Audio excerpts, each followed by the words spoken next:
And Margi, you answer this up. Can I differentiate between latent and manifest on the basis of visibility and invisibility?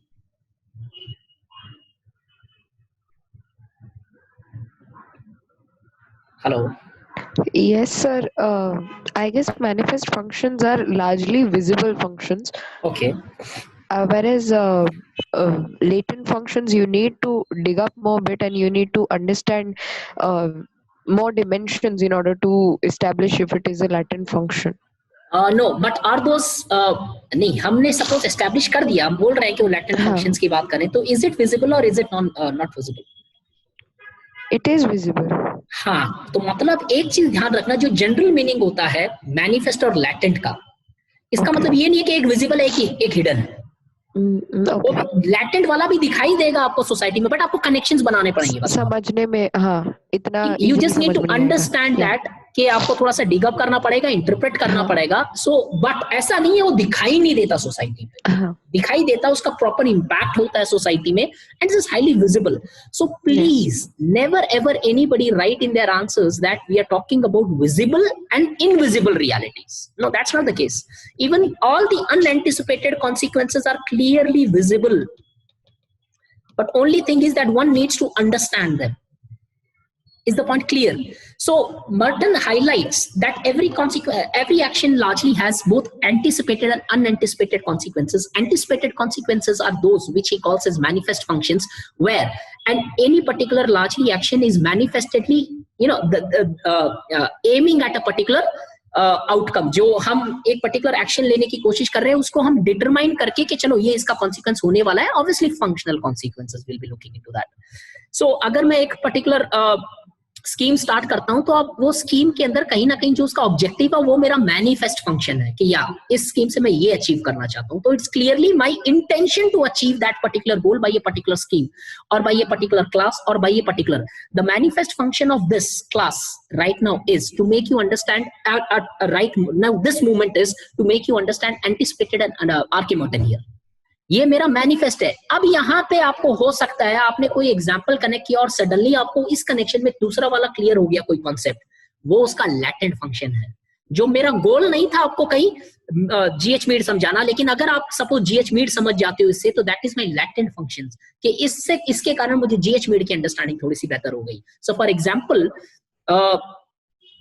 अगर मैं यहाँ पे अगर GH Mead से connect करूं, तो वो अगर उससे आपकी जीएच मीड की अंडरस्टैंडिंग बैठती है, या फिर नहीं भी कनेक्ट करूं, तो आपका लैटेंट फंक्शन है कि आपने मोर्टन पढ़ के मीड को अच्छे से समझ लिया।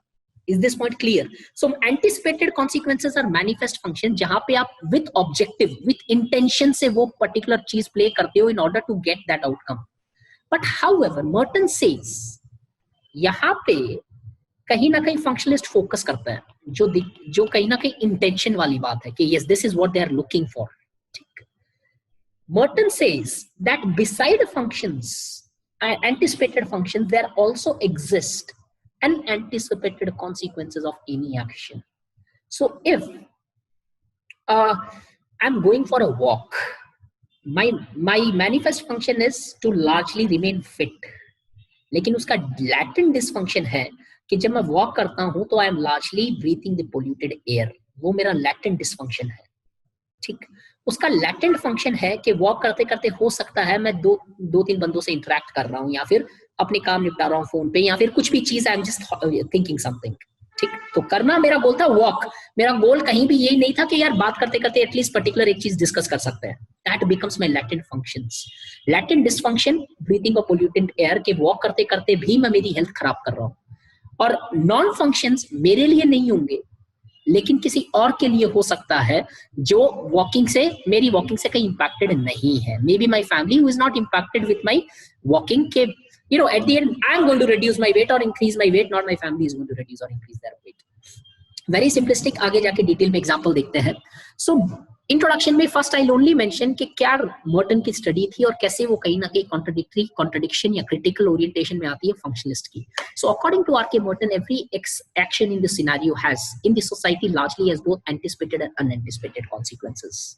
Anticipated consequences are those which are the clear cut objective of a particular action. वो मैं एक्शन का ही ऑब्जेक्टिव मान के चल रहा हूँ कि मेरा गोल ये है, यहाँ से ये. तो your goal right now is to crack IAS exam. This is your manifest function of you studying socio or if you studying general studies. Beside this, this will also have unanticipated consequences. Unanticipated consequences क्या होते हैं? Those which were not planned outcome of an actions, rather than they just merely were the outcome of actions which we did not give a conscious thought. कि वो एक उसके repercussions रहे जिसके बारे में मैंने सोचा नहीं था, मेरी इंटेंशन नहीं थी कुछ ऐसा करना, लेकिन वो हो गया. तो कई बार आप दोस्तों के साथ कई बार ऐसे बोलते हो ना कि यार dude this was not my intention यार, वो बस ऐसे ही हो गया, this was something, this was not my intention. मतलब आप करना किसी का अच्छा चाह रहे थे, इंटेंशन मैनिफेस्ट फंक्शन कुछ और होना चाहिए था, लेकिन उसके अनइंटेंडेड कॉन्सिक्वेंसेस कुछ और निकले जिसके बारे में आपने सोचा भी नहीं था और जिसकी कोई इंटेंशन ही नहीं थी आपकी, जिसपे आपकी कोई भनक ही नहीं थी जिसके लिए, लेकिन उस एक्शन के कुछ ऐसे रिपरकशंस हुए. ठीक, ये अनएंटिसिपेटेड कॉन्सिक्वेंसेस जो है, unlike anticipated, can be functional and non functional and dysfunctional. The anticipated consequences are always functional. क्यों मर्टन ने यहाँ पे डिसफंक्शनल नहीं डाला? Can anybody explain why Merton did not put manifest dysfunctions? Hello, anybody? Sir, intention for once will always be to do something good only, कहीं, no? Right, कि कहीं ना कहीं मैं कोई भी एक्शन मेरे पे जो नेगेटिव होगा वो तो लूंगा ही नहीं ना मैं. Is this point clear? Hello? Yes, sir. कि कहीं ना कहीं विल नॉट टेक इट. यहीं पे आर.के. मर्टन का पहला क्रिटिसिज्म आता है लैटेंट और मैनिफेस्ट फंक्शंस का, जहां पे बहुत सारे एक्शंस जो स्पेसिफिकली अल्ट्रुइस्टिक एक्शंस होती है या फिर अल्ट्रुइस्टिक सुसाइड पकड़ो डरखाइम की, वो आप इससे एक्सप्लेन नहीं कर सकते. जहां पे मैनिफेस्टेडली कई बार individual chooses an action which hampers himself for the wellbeing of the society. Did you get this? कि मैनिफेस्ट डिसफंक्शंस भी होते हैं. आपने डिटेल निकाली, अच्छी बात है, लेकिन आप पूरी डिटेल नहीं निकाल पाए, जहां पे इंटेंशनली बहुत लोग ऐसा एक्शन लेते हैं जो खुद के लिए खराब होता है और कहीं ना कहीं you are largely going to repent for that. और इनफैक्ट छोड़ो, दूसरों के लिए भी अच्छा नहीं. आप कई बार, जैसे take an example suicide, how do you explain that? Is it manifest functional for anybody for that matter? Guys, is it having any functions? No, sir. For the individual or for the society? नहीं. No. वो manifestly dysfunctional है जहां पे आपने जानबूझ के वो action लिया जो आपके लिए खराब था. सो पॉइंट इज व्हाट, यहाँ पे मर्टन ने डिटेल्ड एनालिसिस की. क्यों? मर्टन की जब भी थियरी पढ़ते हो, मर्टन की थियरी में देखते हो, Merton always focuses on the latent realities. I mean latent का मतलब मैं अनएंटिसिपेटेड की बात कर रहा हूँ यहाँ पे, चाहे फंक्शन हो, चाहे डिसफंक्शन हो, चाहे नॉन फंक्शन हो. Merton really did not study the manifest reality. क्यों? एक रीजन था वहां पे कि फंक्शनल ने मैनिफेस्ट पढ़ लिया है. I need to get into the hidden aspect of it. अब जब मैनिफेस्ट भी देखा तो मैनिफेस्ट में डिसफंक्शंस मर्टन रिजेक्ट कर देते हैं. He never bothers about it, but in reality we do see there exist manifest dysfunctions. इस थियरी में नहीं लिखना था, लेकिन कभी लैटिन मैनिफेस्ट का क्वेश्चन आए तो ये क्रिटिसिज्म होता है मर्टन का कि he ignored the manifest dysfunctions present in the society. सिर्फ सुसाइड एग्जांपल लिख दोगे तो समझ में आ जाएगी आपको कि yes, there are certain actions जो खुद के लिए भी प्रॉब्लम है और सोसाइटी के लिए भी प्रॉब्लमेटिक होते हैं. सो ऐसा नहीं है कि सोसाइटी के पर्सपेक्टिव से फंक्शनल है, हमारे फंक्शन से नहीं है, वो वाला नहीं डील खेलेंगे यहाँ पे. जस्ट कि yes, there are certain functions जो कहीं ना कहीं लार्जली डिसफंक्शनल होते हैं सोसाइटी में, मैनिफेस्टेडली लिए जाते हैं, इंटेंशंस के साथ लिए जाते हैं. लेकिन टेक एन एग्जांपल ऑफ अब यहाँ पे देखो, जब ये एग्जाम्पल लिखो तो बहुत इसमें दूसरे एग्जाम्पल देना थोड़ा सा डिफिकल्ट हो जाता है, क्योंकि उसके लिए मर्टन जस्टिफाई करते हैं बहुत सारी चीजें. If I give you an example of rights भी तो एक मैनिफेस्ट डिसफंक्शन की बात कर रहा है ना. लेकिन मर्टन यहाँ पे सेफ हो जाएंगे, क्योंकि Merton will say that the rites are largely जो कर रहे हैं उनके लिए तो फंक्शनल है. राइट, कि सपोज मैं एक राइट, मतलब यार दंगे फसाद जो कर रहे हैं उसको तो बेनिफिट हो रहा है. अब यहाँ पे मर्टन ऐसे बोलते हैं, लेकिन द प्रॉब्लम इज दिस कि उस राइट्स के अंदर उसका घर भी सेफ नहीं है दोस्त, even he is under threat. It's not that कि I am completely safe, those people are participating in rights. कोयले की खान में काम करोगे तो हाथ तो गंदे होंगे ना, वैसे ही राइट्स में अगर जाओगे तो इक्वल थ्रेट तुम्हारे भी है, that you might also be targeted in that riots. So even riots to a greater extent we see has latent dysfunctions, manifest dysfunctions जो मर्टन नहीं पढ़ते हैं। मर्टन सिर्फ latent वाले पार्ट में functions dysfunctions पढ़ते हैं, ये latent manifest में लिखना, यहाँ पे नहीं। Now coming to the unanticipated consequences, जहाँ पे intentions नहीं है हमारी, लेकिन ऐसी कुछ चीजें होती है जो मर्टन आइडेंटिफाई करते हैं। ठीक, यहाँ पे उन्होंने एग्जाम्पल भी दिया था, boss politics, machine politics and other things, और करप्शन का एक एग्जाम्पल दिया था। Now when I come to unanticipated consequences, Merton says that the unanticipated consequences can be further divided into 3 criteria on the basis of their impact. Impact के basis पे 3 divide किए जाते हैं। एक आता है latent, एक आता है latent dysfunctions, और एक आता है non-functions. Latent functions are those part of unanticipated consequences, मतलब it's nothing but a subset of unanticipated consequences. But the difference which exists is the unanticipated consequences can have positive, negative, or neutral impact. But the latent functions will always have a positive impact. So only difference is this, कोई दूसरा difference नहीं है दोस्त इसमें। तो इसलिए question इसलिए पूछा कि आपको क्लियरली पता रहे कि क्या unanticipated consequences में आप ये तीनों decisions लिख सकते हो जो मर्टन ने बताया, ऐसे कुछ रहते हैं। Sir I had just one question please tell me कि सोशल स्ट्रैटिफिकेशन को हम डिफाइन करते हैं as ranking of distinct social groups. ठीक, राइट। तो जब सोशल ग्रुप मतलब जब आप उसके साथ अगर उस सोशल ग्रुप के साथ आइडेंटिफाई भी नहीं करते हो या कोई कॉमन वो नहीं है आइडेंटिटी का वो। I am really sorry, there is one courier guy who is actually waiting. Yes sir, तो फिर मतलब मैं यही बोल रही थी कि अगर कोई वो सोशल ग्रुप के साथ आइडेंटिफाई नहीं करता है और रैंकिंग जो हम करते हैं वो सोसाइटी अपनी वैल्यूज से करती है, राइट, तो फिर हम उसे सोशल इनइक्वालिटी के जैसे परसीव नहीं करेंगे। मतलब स्ट्रैटिफिकेशन के लिए तो वो इंसान एक स्ट्रैटा के साथ आइडेंटिफाई करना चाहिए ना। हाँ ठीक है। I mean are you trying to say that I am suppose not identifying with the larger social inequalities? And I mean कोई एग्जांपल मुझे एग्जैक्टली पॉइंट समझ नहीं आया। सर जैसे कि किसी ने इंटरकास्ट मैरिज करी और उस कपल को आउटकास्ट कर दिया गया, ठीक है, तो हम ये बोलेंगे कि भाई कास्ट एक बेसिस था स्ट्रैटिफिकेशन का जिसकी वजह से सोसाइटी ने उसको निकाला, राइट।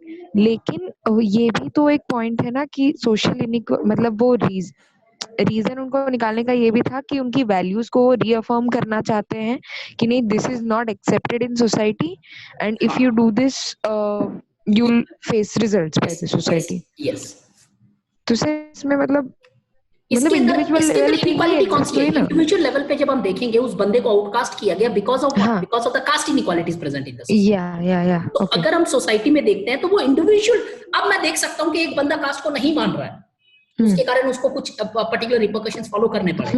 अब एज अ रिजल्ट हुआ क्या कि अब आप इधर देखोगे कि इस बंदे के साथ हुआ, दूसरे बंदे के साथ नहीं हुआ। इस बंदे के साथ इसलिए हुआ क्योंकि लार्जर जो सोशल इनइक्वालिटी थी, रैंकिंग थी, उसको वो वायलेट कर रहा था, या फिर उस रैंकिंग के अंदर कहीं ना कहीं जो वो प्रिस्क्राइब कर रहे हैं उसको फॉलो नहीं कर रहा है।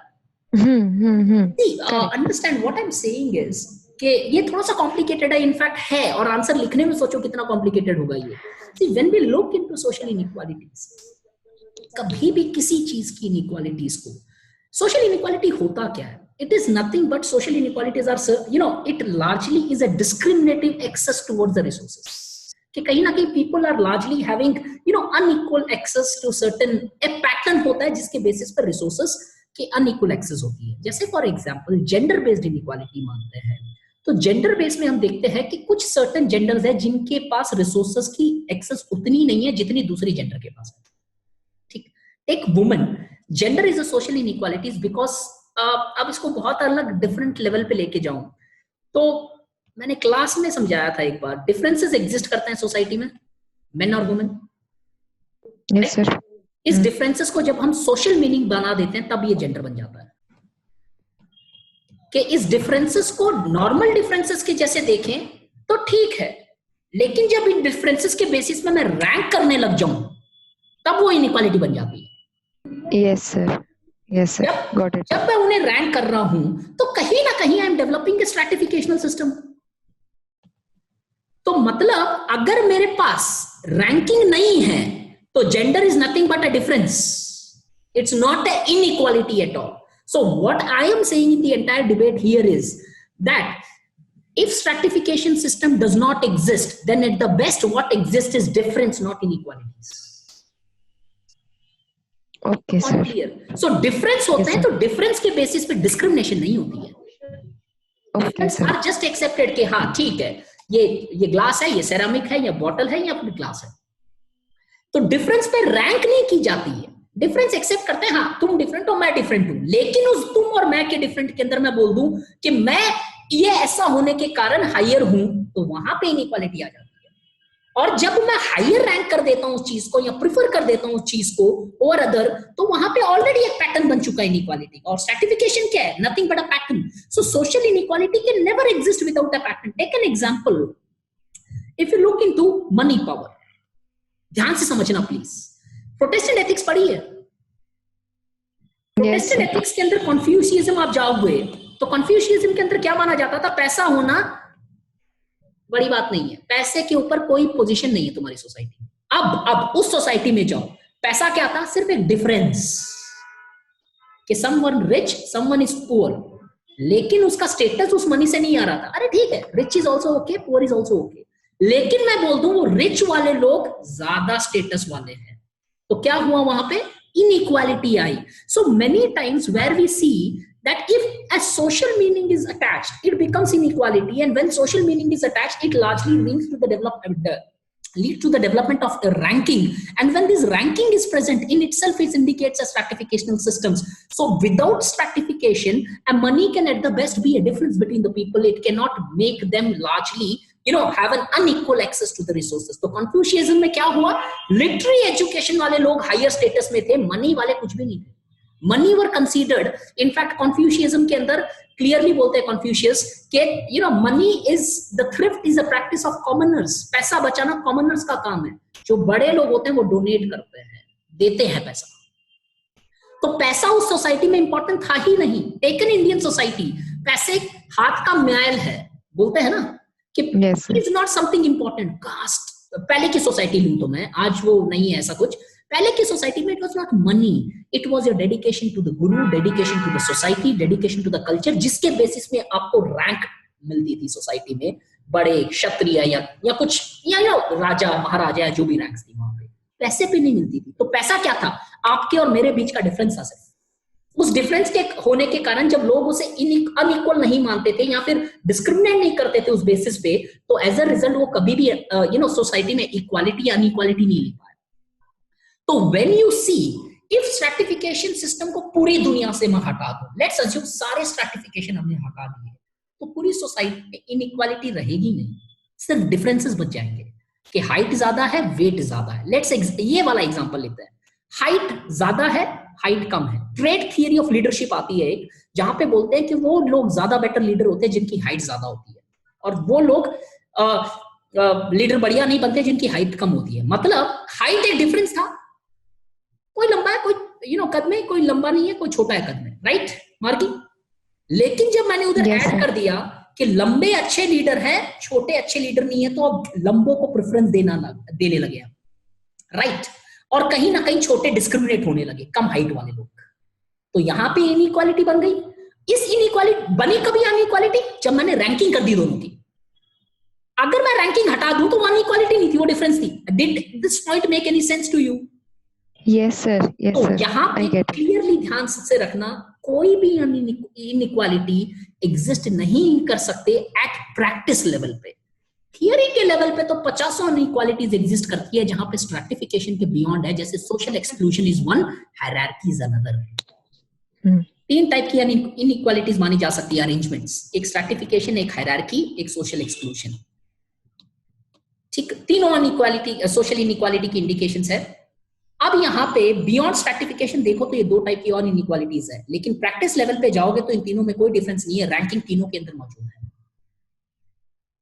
Is the point clear?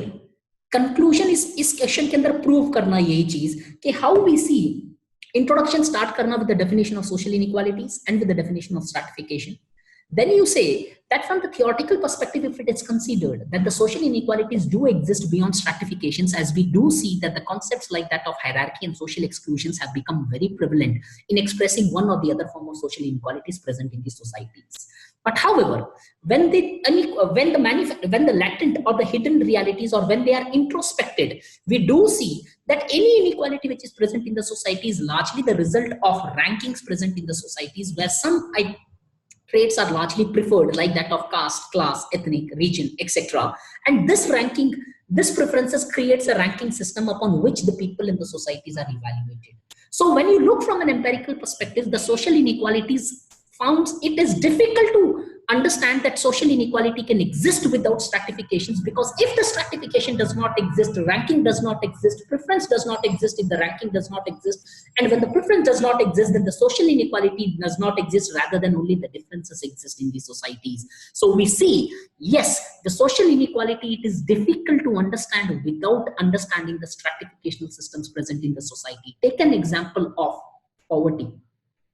Poverty largely may be an individual phenomena. हर कोई poor नहीं है, कोई poor है, कोई rich है, कोई कुछ है. वो poor individual basis पे नहीं है, वो भी कहीं social factors के कारण हो रहा है. और जब social factors के कारण हो रहा है, तो कहीं ना कहीं stratificational system is the basis for bringing poverty in the society among those individuals.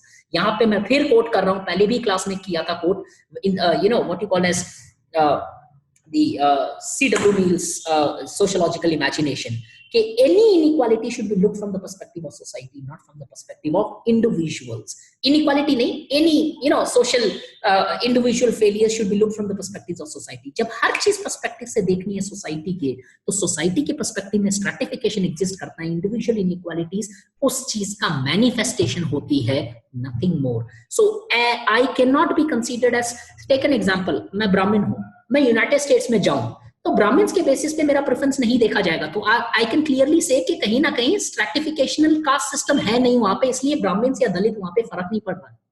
लेकिन वहीं पे अगर मेरी क्लास लो है, तो कहीं ना कहीं वहां पे मेरे को प्रेफरेंसेस उसके अकॉर्डिंगली मिलेंगे, and as a result I might be ranked in the society on the basis of this. So make a point clear, it is almost impossible. जैसे Nita you said, you can not find even a single example जहां पे stratification का हाथ नहीं मौजूद रहेगा, hidden या visible. So in a way all the forms of social inequalities, आप पूरी दिन बैठ के सोचना, एक एग्जांपल निकालने की कोशिश करना जहां पे स्ट्रैटिफिकेशनल सिस्टम से बाहर हमको कुछ मिल जाए. हाँ, मैनिफेस्टेड फॉर्म में लगेगा कि पर्सनल लेवल पे है, लेकिन उसको थोड़ा सा डीपली अंदर जाके पढ़ोगे तो लगेगा कि सोसाइटी में उस चीज को प्रेफरेंस दिया गया, इस चीज के कारण ये बंदा एक्सक्लूडेड है. फॉर एग्जाम्पल, मेरे पास अगर मैं आईआईटी से नहीं हूं, मुझे एक्सक्लूड किया जाए, तो मतलब सोसाइटी के अंदर आईआईटी को ज्यादा रैंक दी जाती है और दूसरी इंजीनियरिंग कॉलेजेस को कम रैंक दी जाती है. As a result I am treated differently. तो वो रैंक मैं हटा दूं तो आईआईटी नॉन आईआईटी फर्क नहीं पड़ने वाला है. It will just become a difference. It will not be an inequality there. Clear to all of you? Yes, sir. Yes, sir. हो गया इधर. और इसको कंक्लूड करना, तो बॉडी के अंदर ये चीज बताना, इंट्रोडक्शन के अंदर स्ट्रैटिफिकेशन और सोशल इनइक्वालिटी बताना, एंड कंक्लूजन में आप बताना कि so at when you look at the empirical level, it often looks quite difficult to find out any inequalities without getting impacted by the stratificational system of the respective societies. So at the best, the social inequalities does not exist without stratifications, and only the differences can exist without stratificational system in these societies. As all the rankings, all the inequalities, all the inequalities in the societies are nothing but the manifestations of rankings present in the societies, which in itself makes clear that stratification is an ultimate basis of developing inequalities in the society. लेकिन introduction के बाद में वो clear करना, theoretical level पे दो और type की इनइक्वालिटी है, hierarchy, extreme inequality, social exclusion, individual inequality.